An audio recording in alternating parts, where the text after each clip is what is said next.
With the end of our data unit in 6th grade, one of the things I want the kids to do is not only understand how to analyze data and create graphs with data, but also some of the challenges and difficulties of collecting data.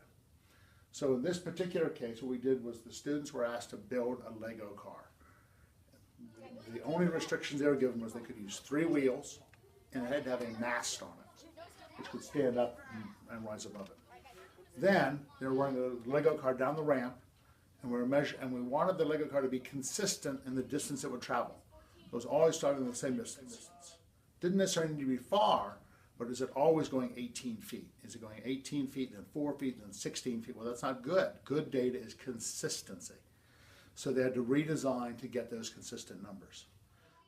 Then the question was, after we built the car and made it work, what was going to happen when we put a sail on it?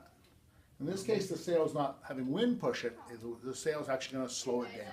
The kids realized that was going to happen. But there were some other things they discovered also. They noticed when they put a 6-inch sail on it, it slowed it down some. When they put the 8.5-inch sail, there wasn't much change. It seemed to be about the same.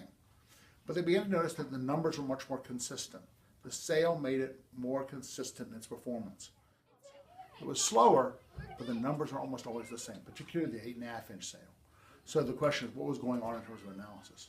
Not only was the wind resistance was playing a role, but the other thing it was because the wind resistance, because the sail was covering up parts of it, you got more consistent behavior. And that was a case of analyzing data and breaking it down.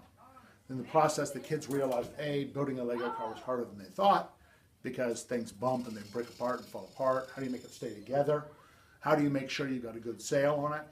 How do you make sure that we're consistent? They get caught up in being faster, but faster isn't always better. If it goes farther and not consistently, you can't use it. So consistency became such a hallmark of what they're looking for. There's almost sort of a makerspace feel to the idea of we're building these things, now we're going to test them, look at the data, analyze what we learned.